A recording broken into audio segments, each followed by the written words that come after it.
Hello, everyone. We're going to be getting started in just a couple of minutes. We're just waiting for all of you to arrive.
Good evening, everyone, and thanks very much for joining us. My name is Denise Vigno, and I want to welcome you to Howard Center's Myrna and Stephen Wise Tulin Community Education Series.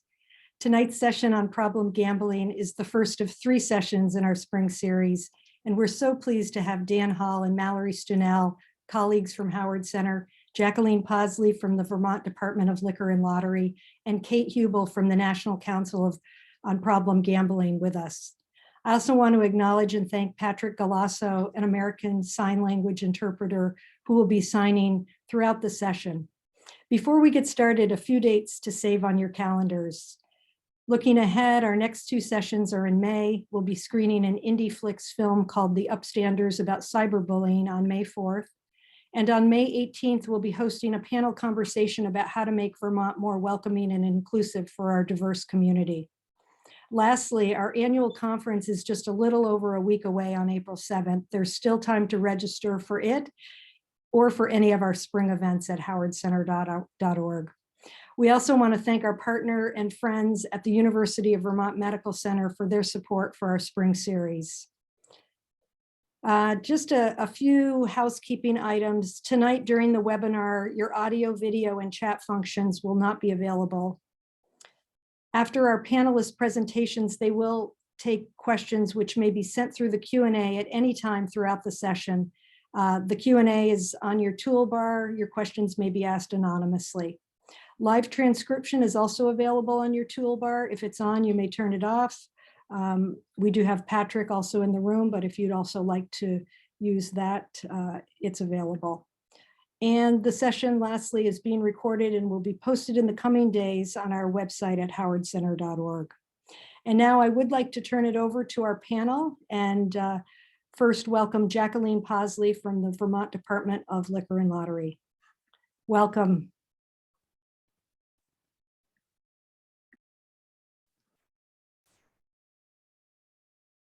Hi, everyone. My name is Jacqueline Posley, and I am the Legislative and Communications Liaison for the Vermont Department of Liquor and Lottery. So I guess I'll get started. Thank you for joining us here today. First and foremost, just let me explain a little bit about who is DLL. Many of our Vermont residents may remember that in the past, there was a Vermont Lottery Commission, which was separate from our liquor division. Which at that time was called the Liquor Department. So now we have 2 departments have come together and become one. And so we are the Vermont Department of Liquor and Lottery. And that's been since 2018. Our mission specifically is to provide a regulatory framework of licensing, compliance, enforcement, and education for the responsible sale and consumption of alcohol, tobacco, and gaming entertainment, ensuring public safety and contributing 100% of profits to Vermont communities through the general and education funds. So today I'm here to explain a little bit about how we facilitate the public safety piece of our mission statement as it relates to problem gambling. Our partnership with the Howard Center provides funding annually from the Vermont Lottery to provide problem gambling resources. I'll note, as I said before, 100% of our lottery profits do in fact go to education in Vermont. So I want to make it clear that we're not taking funds from education for this program. There are specific funds allotted for this program. And I'm happy to point to some resources if you're interested in learning more about that from the Agency on Administration. Additionally, I know the Howard Center will go more in depth in their portion of this presentation about what those resources look like, but just from a 1,000-foot view, these resources include events like this one. The funding is used for counseling services that are available both in person throughout the state as well as virtually. The real caveat that makes this program really special is that they are available free of charge. So if you're a family member, a friend, or if you're a player who thinks that they might need this assistance, the goal is to never have finances act as a barrier for you. And so that is how the Vermont DLL is intertwined, thankfully, with the Howard Center to provide these programs. So please, if you have any questions for the Department of Liquor and Lottery, specifically for Vermont Lottery, on how we work with the Howard Center, we would love to see those in the chat. I would also like to leave you with a link, which is our problem gambling website. It's problemgambling.vermont.gov. And on there, you'll see where our in-person services are, as well as how you can access those online services. Thank you. And thank you to the Howard Center for having us here today.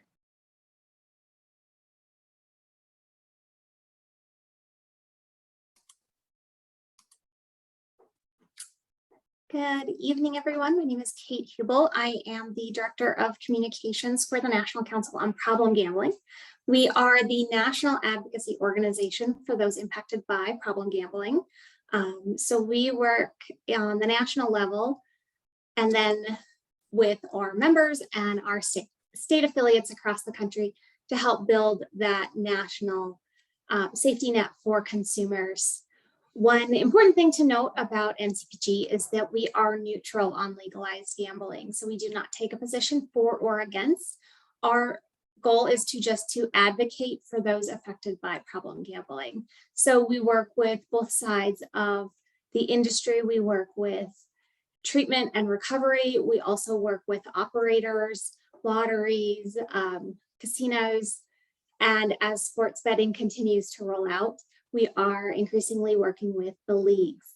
So we are not a direct service provider. Again, we are an advocacy organization.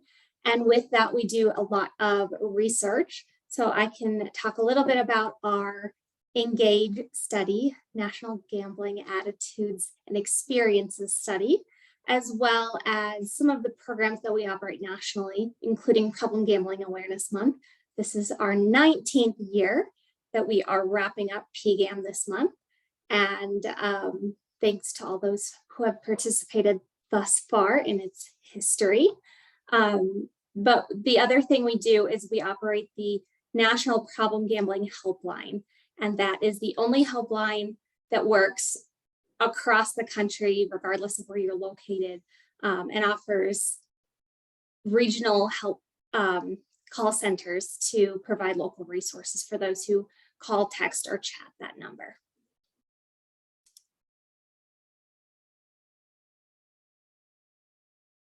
So I will hand it off to the team at the Howard Center.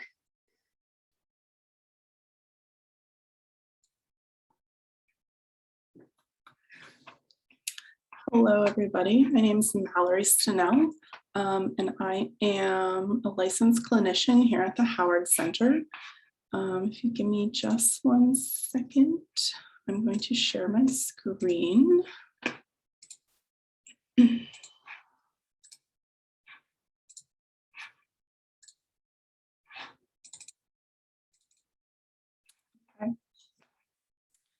So I'm going to talk, Dan and I are going to talk a little bit about problem gambling, what that looks like, risk factors, and things like that. So just to define what gambling is. So it's to take a risk or stake money or something of value on an event or game involving any level of chance with the hope of a desired outcome. So with that in mind, I want to make everybody aware that there's, different terms that get thrown out there. But problem gambling is a term that's used to describe individuals who are experiencing some adverse consequences as a result of their gambling, but do not meet the criteria for a diagnosis of a gaming disorder. So gambling disorder is a term used by the American Psychiatric Association in the DSM-5 to describe the most severe form of the disorder. And it can be confusing because a lot of these terms are used interchangeably. So here's the criteria for the DSM.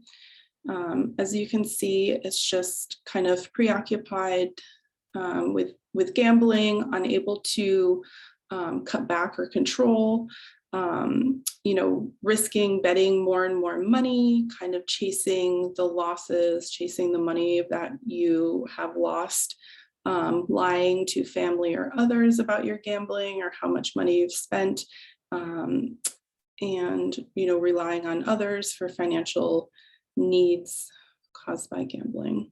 And I will say you have to meet a minimum of 4 of these to be diagnosed with gambling disorder. So causes of gambling disorder. So there's biological factors. Research has identified brain regions and neural systems that contribute to problem or pathological gambling. Then there's genetic factors. So pathological gamblers are more likely than non-pathological gamblers to report that their parents also gambled.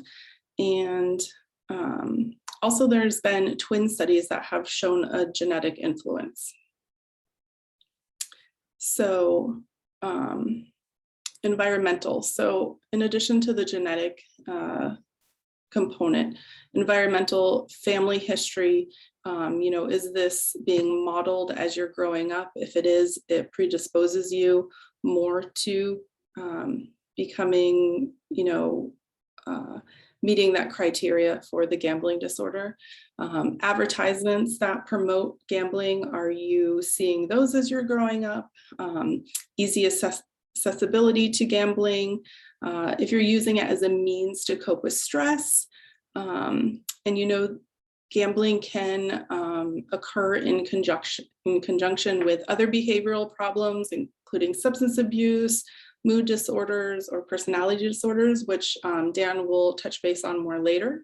And the age at which someone starts gambling also impacts their risk factor.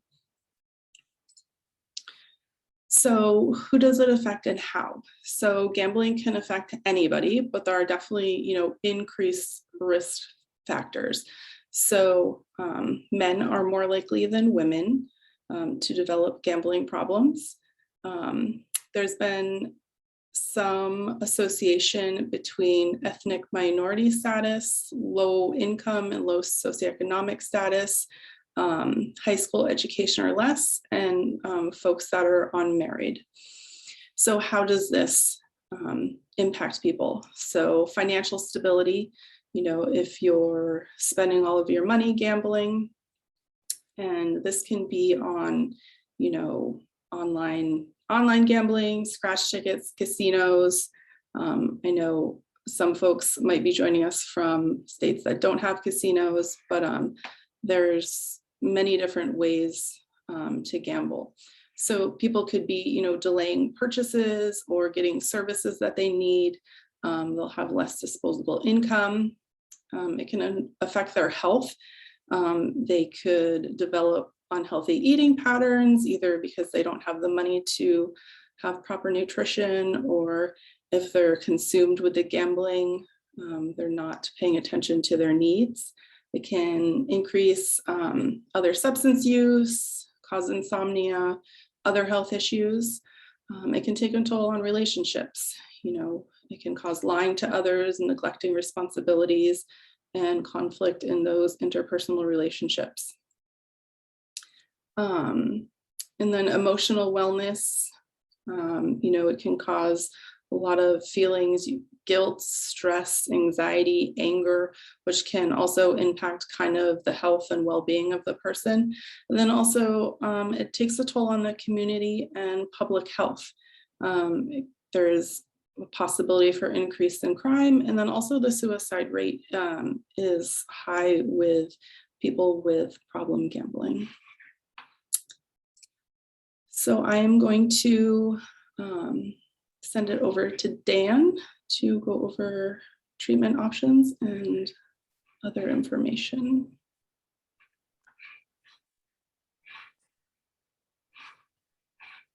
All right, good evening, everyone. Thank you, Mallory, and thank you to the other panelists. And thanks for all in the audience who are joining this Community Ed series. Yes, as Mallory mentioned, I'm going to talk, well, let me first introduce myself. My name is Dan Hall, and I'm the Director of Outpatient Services here at Howard Center.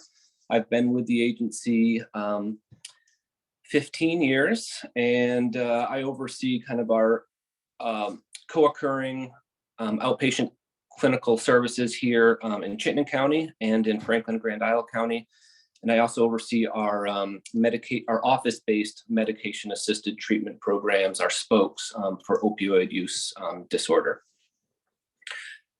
So yes, I'm going to talk a little bit more about the specific treatment of problem gambling, as well as how Vermonters can access that treatment in partnership with the Vermont Lottery. There are several kind of evidence-based practices that that can be used to treat gambling disorders. I'm going to talk about 3 that have the most research and best outcomes behind them. So the first one is cognitive behavioral therapy, also known as CBT. CBT at its core looks at the beliefs and the thoughts, often the distorted beliefs and thoughts behind the behavior, and then works with clients to address those thoughts and ultimately change them. CBT also focuses a lot on reinforcing non-gambling behaviors, and then recognizing the positive and negative consequences of problem gambling. This data point is just a little bit of the efficacy of CBT in some recent clinical trials at either reducing problem gambling or achieving abstinence. Another practice that is used often is motivational interviewing, also known as motivational enhancement, or MI. And this is a great technique to use with those clients that are perhaps a little more ambivalent or contemplative around their gambling behavior. Oftentimes, these clients are referred by family members or another entity like corrections. And motivational interviewing is used to really look at kind of the pros and cons of this behavior in their life, the impact it's having on them and their loved ones, and then ultimately helping the client to build some motivation for some level of change. And then the third practice that's used quite frequently is relapse prevention. This is kind of the cornerstone of treatment for substance use disorder, but it's also used quite regularly for problem gambling. Relapse prevention really focuses on identifying the triggers, the stressors that lead to the behavior. These can be things like people, places, things, feelings, or other difficult situations. And then the client and the clinician work to identify those, either avoid them or develop coping skills for managing them without the negative or maladaptive behavior. For a lot of people in recovery, self-help has been a key piece to that recovery. Gamblers Anonymous is modeled after Alcoholics Anonymous, which is, utilizes mutual self-help and peer groups, the 12 steps, and is free and confidential in the community and online. Really, the best outcome for treatment will, utilize several of these evidence-based practice in conjunction with self-help. I think this slide is particularly significant. When looking at problem gambling, this shows the rate of kind of other or co-occurring disorders at the same time. As you can see, significant correlation with alcohol use disorder, but also really significant with mental health and other drug use disorders as well. And this is significant because when treating clients, we want to take a holistic approach and treat the whole person with the various challenges they may be presenting with. And you can see that with problem gambling, there's usually co-occurring disorders as well. Mallory mentioned the significant increase in rate of suicide, and this will all impact how treatment is delivered. There may be referrals to higher levels or different levels of care. We may introduce a psychiatric consultation to look at medication options, but we definitely would want to address the mental health and or other use disorders as well. Okay, so we've talked a little bit about what treatment looks like. I want to talk about how Vermonters can access that treatment. Jacqueline talked about the partnership with Vermont Lottery, and these numbers will all take you to the same place, which is Howard Center's access and intake team. 488-6000 is Howard Center's main line. Vermont 211, I think we're all familiar with. And then the national helpline, which we'll put on the last slide. If a client or a family member or a loved one calls Vermont 211 or helpline, they will be transferred to Howard Center's access and intake team, or they can call the Howard Center main line directly. When someone calls or is transferred to access and intake, they will speak with a access specialist who will do some screening and some registration. And then from there is a direct referral and a warm handoff to Mallory. Mallory will schedule a clinical assessment with the client. A clinical assessment usually takes 60 to 90 minutes. And it is a full biopsychosocial assessment of the client. From that clinical assessment are made treatment recommendations. And right now, the primary recommendation has been individual therapy with Mallory, where she utilizes the evidence-based approaches I talked about earlier. It was mentioned before that these services are free and confidential. There is no copay. There is no billing of insurance.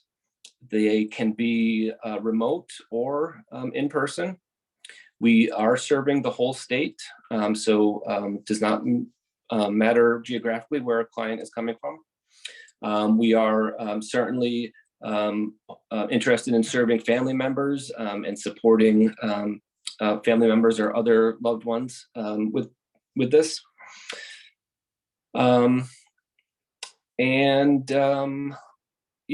Generally speaking, treatment is provided by a master's level clinician who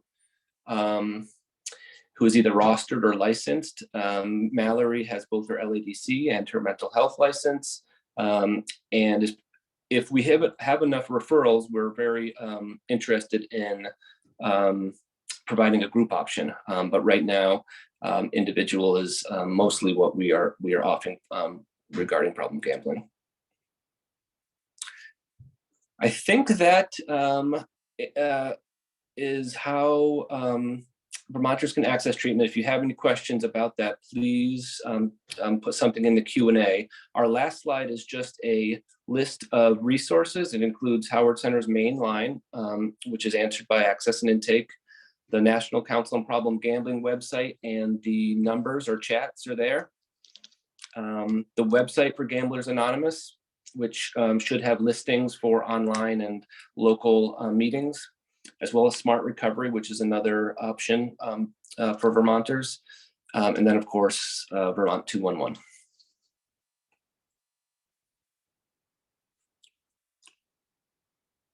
And I think at this point, I'll hand it back and we can start the Q&A. Great, thank you, Dan, and thanks to all of the panelists. Helpful information. For our viewers at home, and maybe some of you are still in the office, the Q&A is open, so please post your questions there and we'll pose them to the panelists. I think all of the panelists can come back at this point. So Mallory, Kate, and Jacqueline. And just one other note to our viewers, we will post Mallory and Dan's slide deck on our website tomorrow at howardcenter.org. And then if Jacqueline and Kate have any other resources, we can post those as well. I think you both mentioned a couple. So let's see, we have some questions coming in. So let's take a look. What is the age range of most folks seeking treatment for problem gambling at Howard Center or anywhere? Is it more prevalent in one gender or age range? Did we cover that?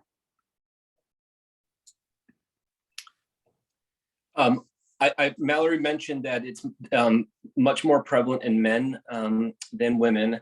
And typically, because of the legality, I think we've seen adults, so 18 and older. I believe, Mallory, you did have a referral for someone who was right around the 18-year-old mark. But yes, mostly adult males. And if there's national data around that, I'm sure that that's the same. That's right on. We continue to see that trend in the under 35 male category to be the highest group at risk for gambling problems. And we're even classifying it as categories of problematic play. So with this massive expansion of sports betting, we're seeing a lot of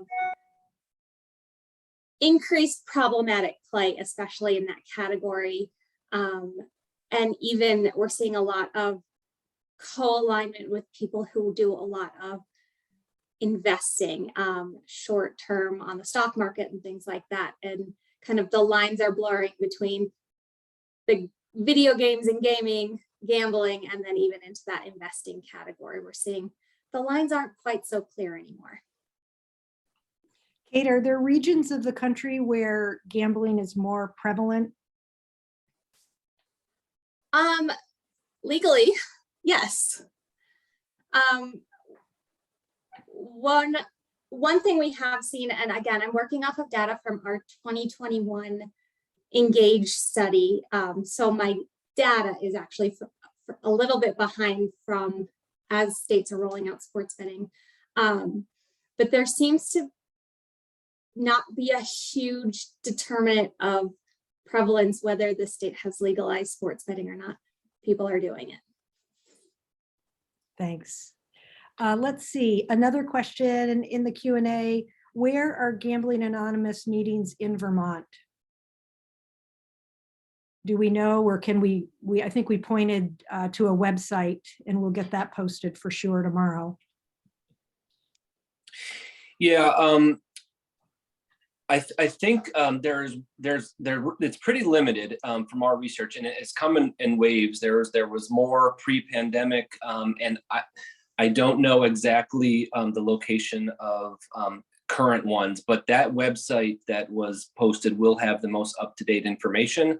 But I know historically there's been some struggle to kind of to have multiple meetings or have full meetings because of either, lack of education or just not the need or demand for them. But that website should be a good link. And there also is a strong online component to self-help and some of these anonymous meetings. So that's another option.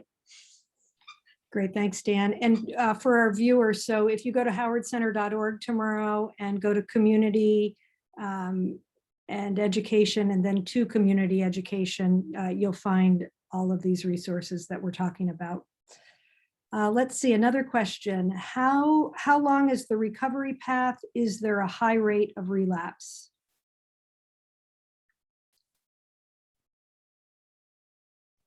Well, I can start, and Mallory, feel free to jump in. But I think the recovery path is really going to be different for everyone. And some who really embrace treatment and engage in the process and in the recovery community may have a different path than those who take several attempts at treatment or remain kind of ambivalent for a period of time. So it really is a wide variability. As far as rates of relapse, I don't have specific data to problem gambling, but it probably aligns with other addictive disorders, which is a high rate of relapse. But I do think the path is really different for most people. And I would also mention that, some people's goal is not to abstain from gambling. It's to moderate their behaviors. So just to throw that out there in addition to what Dan said. Thank you. Several more questions. So here's another one from someone in the audience. If someone is going to work with Seneca and also has a gambling problem, should they still consider contacting Howard Center? Yeah, I mean, they absolutely can. It doesn't matter if they're served by another provider, they can still get, treatment here for their gambling. And like Dan and Jacqueline said, it is free and wouldn't be billed to their insurance or anything like that. Great, thank you. Another question in, what is the percentage of individuals who gamble who end up having a problem? Do we know that? It's a great question. And I don't know it offhand. I don't know if there's national data or not, but that's certainly something we could look at and get back, because that's a great question. Yeah, so nationally, we estimate about 2 million adults in the US meet the criteria for a severe gambling problem. And another 4 to 6 million, which is about 2 to 3%, would be considered to have mild or moderate gambling problems. So they don't meet the full diagnostic criteria for addiction, but they do meet one or more of the criteria, experiencing problematic behavior. Great, helpful, thank you. Another question in, gambling companies are advertising now on sports broadcasts. Is there any movement toward adding warning labels to these ads? Do we know the answer to that? Stay tuned. Okay, thanks. I don't know how much I'm allowed to say, but we are very aware of it. And it's something we're working on and studying. Everything's happening so quickly. We're getting data as quickly as we can. Another question, pull tabs are so easily accessible online. How can one curb the desire to not do the pull tabs? And maybe for our viewers and for me, if you know what a pull tab is, that would be helpful.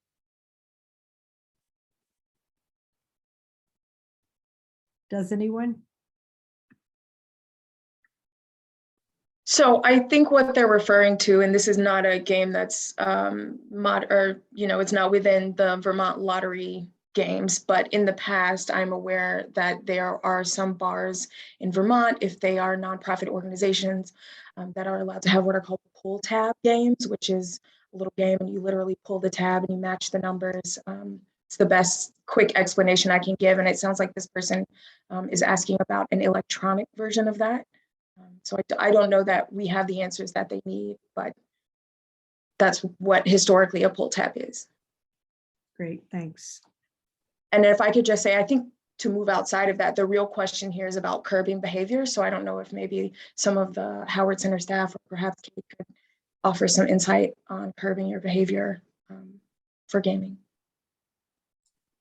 Yeah, I think, just like any other behavior around gambling, engaging in CBT would be helpful to look at, your behaviors and your thinking around those behaviors and your relationship with specifically for this question, the pull tabs.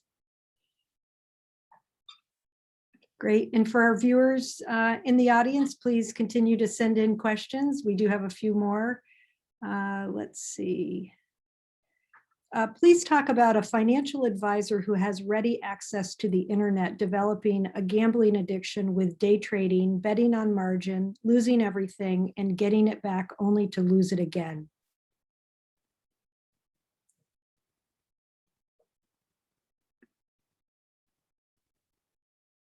Well, I can start. I think I think that scenario demonstrates the pattern of problem gambling and its impact pretty succinctly. I think that's just the key piece of it is you hold on to the wins and help justify the losses. So I think that pattern is a pretty typical pattern, and without the interventions kind of discussed either formally or informally, it's a cycle that can or will continue for some time. Another question, what can you suggest to a parent with an adult child who participates in sports betting to be sure it doesn't get out of hand? It seems to be very minimal now, but I worry. I'll let the clinicians kind of chime in from that specific age group. We do have a toolkit we've launched with the NFL called responsibleplay.org.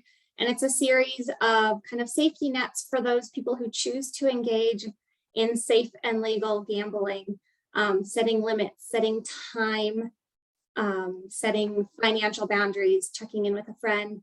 So some tools that if you choose to gamble, to do it safe and responsibly. I think adding in the layer of parent and child, and depending on the age range there, and if there are other factors at play, whether they're a youth athlete or things like that, there's some additional considerations, but there are tools available to help set limits and set boundaries and understand how to gamble responsibly and safely. Great. I think there's another question or two here. Anyone else want to add anything? I was just going to say to Kate's point, if we think about this in terms of like other substance use, other kind of addictive things, like if we treat it like we would alcohol, like Kate said, just using responsibly, kind of knowing limits, boundaries, things like that is important. And also knowing like warning signs if we have a loved one that does, any kind of gambling, scratch tickets, pull tickets, online, sports betting, anything like that, just kind of knowing and paying attention to those and having honest conversations about it. This question, Mallory, you may want to just continue along those lines. Are there supports specific to children and youth of caregivers who are engaging in problem gambling? I would expect probably having conversations. There was a question earlier, I think, about adults. Do we have any experience with children and youth? We haven't yet here at the Howard Center. We're open to seeing parents of children or other family members, depending on what the situation is, meeting even possibly as a family, meeting with the kiddo, but definitely, providing, I think, education at an early age is important because, the internet although it is an amazing thing, it can lead to definite problems. And like I said, the accessibility of gaming is definitely one of those risk factors. Great, thank you. A couple more questions, viewers at home. Keep them coming in. Let's see, what would you prioritize for help or treatment if a loved one drinks too much and lies about their gambling debts?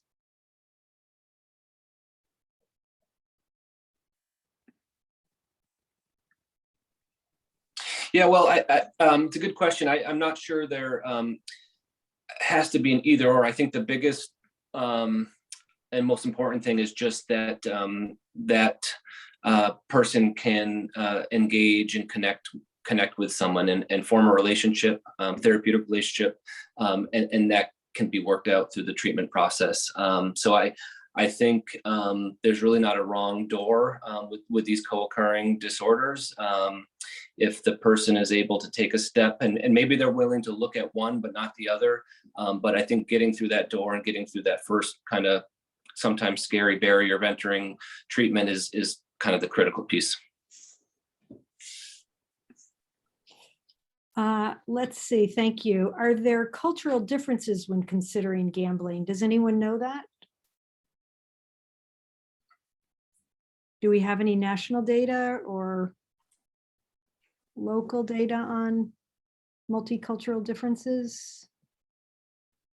We didn't have a big enough sample size in this study to specifically speak to that. Without tying myself up in knots, I'm sure there are cultural differences, but I can't pinpoint them specifically. Thanks. We are working where NCPG is actually this week will be announcing our first round of prevention grants, problem gambling prevention grants that specifically focus on high-risk populations. And so the programming that will be presented through those will be culturally specific. But that speaks to a prevention audience in a youth setting. So up until age 18? I think we're saying 21 because it does deal with youth athletes, college age athletes. I see, thank you. Let's see.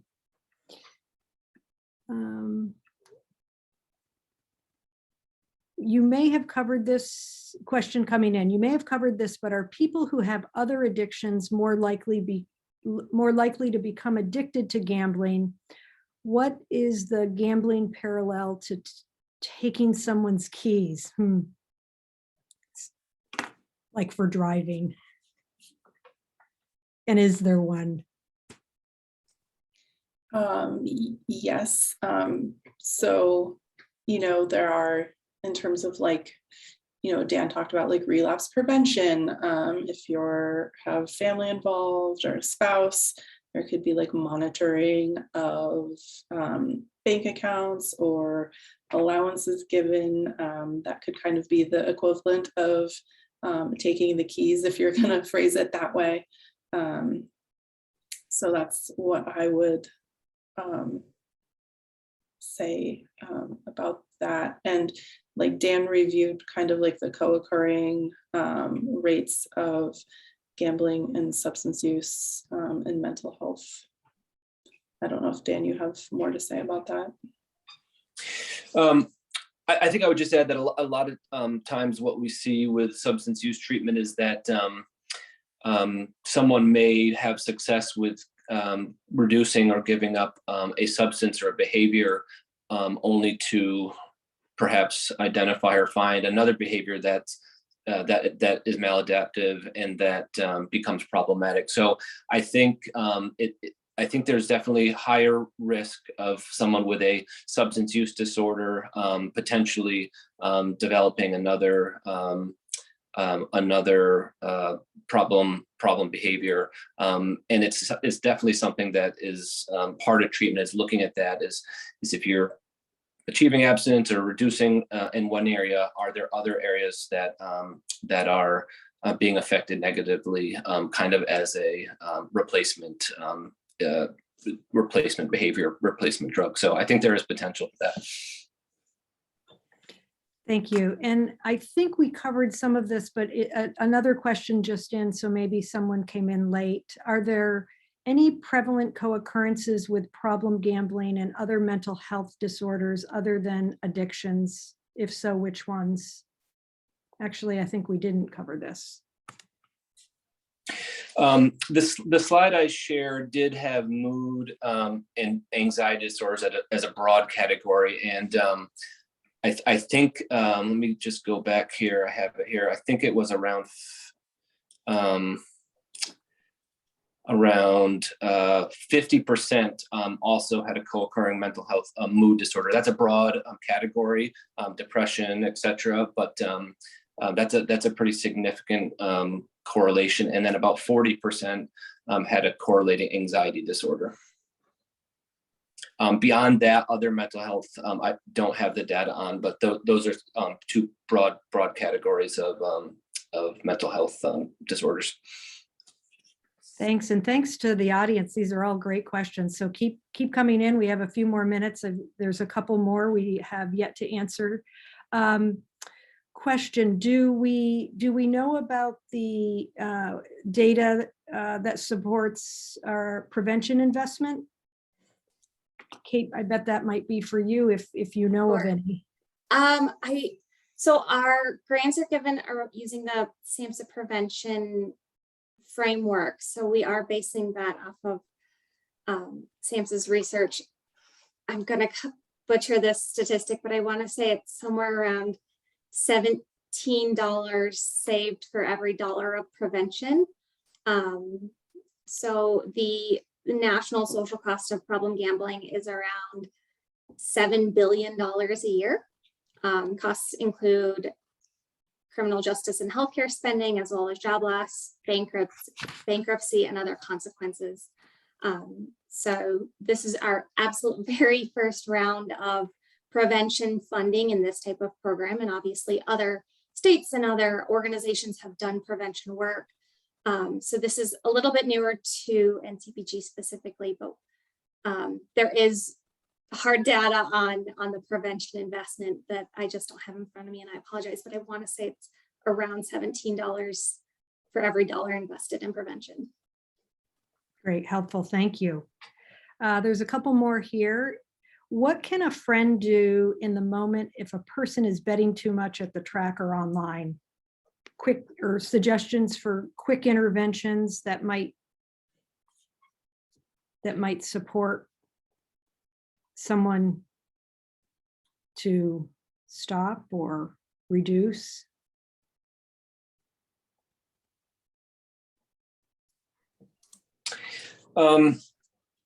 Yeah, I wish there was a quick and clean answer to that, and it really is going to be variable.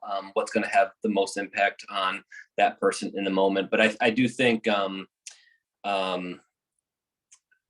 helping that person to recognize the impact it's having, and to do it while also showing compassion, and that this concern's coming out of care. But unfortunately, there's not a simple definitive answer for that.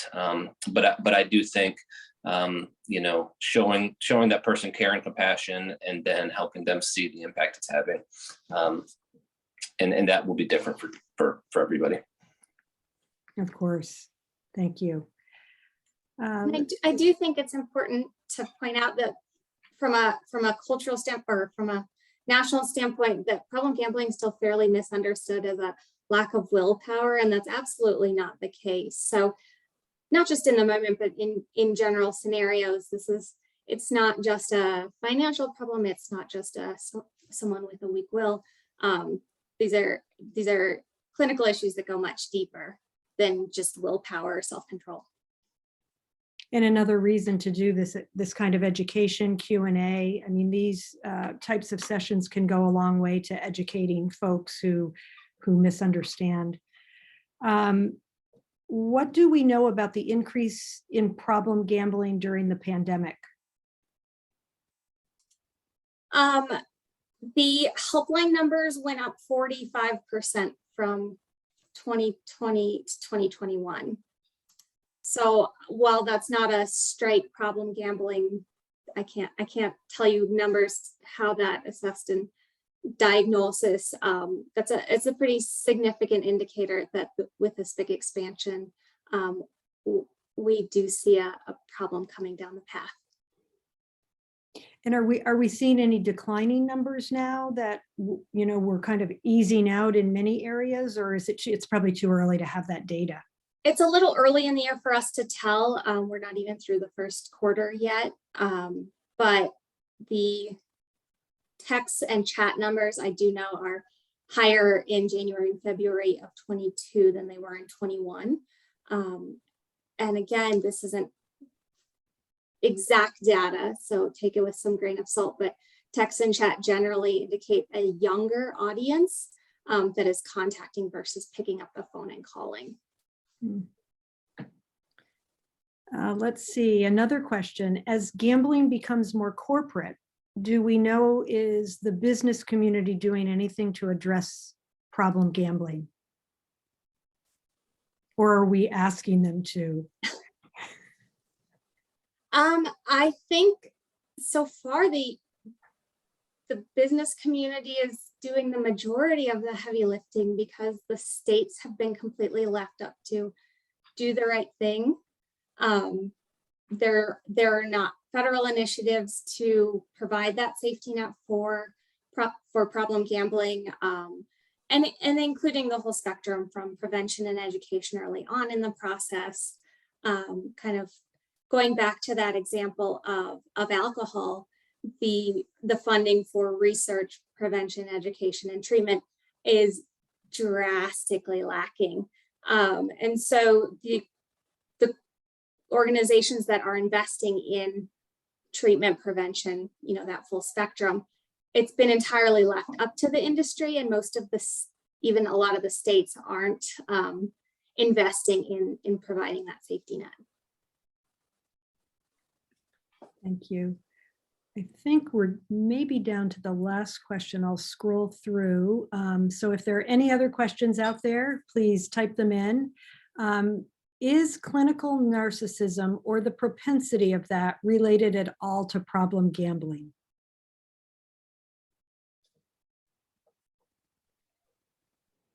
I can I can take a stab at this one, and Mallory, if you want to chime in.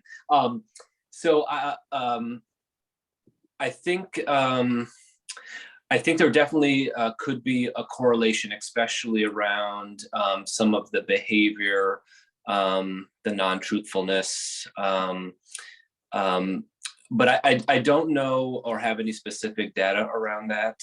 But I, from a clinical perspective, could see that personality type and some of the behaviors associated with problem gambling as aligning. And so, in a short, yes, I think there would be a connection there. Great, thanks. Forgive me, but did I ask this question? It relates to businesses kind of helping out. Did we ask whether gambling companies who are advertising now on sports broadcast, is there any movement toward adding warning labels to these ads? Yeah, and again, that kind of just circles back to my point of there being no federal requirements or mandates, that the operators are kind of state by state. It's a little bit the Wild West. I don't know if you've seen those sports betting program ads, and the helplines at the bottom are for 12 or 15 different states, and they're this little. And that's because each state is individually left up to determining their own legislation and requirements of those operators. So, oh, sorry, go ahead. No, I was just gonna, I mean, this is much different and smaller scale, but we have produced materials and distribute that to businesses. And so rack cards and other information around this program is available, and vendors can put it, right near the scratch ticket counter if they choose to. And so there is some attempt to have the resources closely available and connected to where people could be purchasing scratch tickets. So not quite a warning label, but trying to get more education and awareness about this program to capture those places. That's great, Dan. We'll help you with that distribution. A couple more in. Many areas of addiction are increasingly using peers to help individuals on the road to recovery. Are we aware of a similar approach with gambling? Do we know of any peer support groups? There's Gamblers Anonymous, there's Smart Recovery. I don't know that. I know I did see, one in-person meeting that at least was happening prior to COVID. I think a lot of it is online now. So there is need out there. I think Vermont is, small and is definitely, rural, and there can be a lot of barriers to getting to meetings. So it is good that things have moved online. So I definitely think, education is definitely super important to let people know, that you're not alone in this, and that there are resources out there, and that, peer support is one of them. I think that is an important message to get out, because there are peer support networks out there. Great, thanks, Mallory. There has been an unmet need for individuals seeking support for people with challenges related to gambling. Why now? What is the likelihood this program will succeed?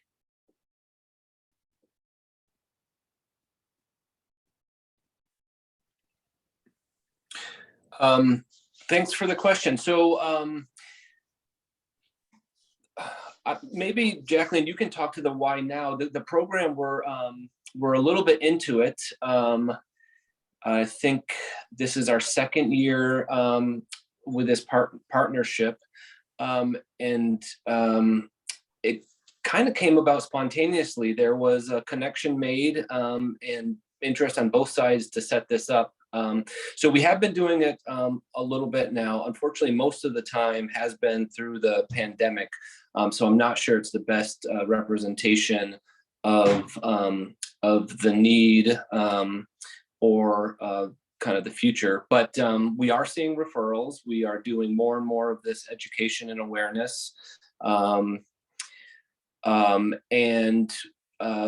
Vermont Lottery has committed to securing treatment, free treatment for Vermonters. So we'll continue to do our part in the advertising and awareness piece. I'm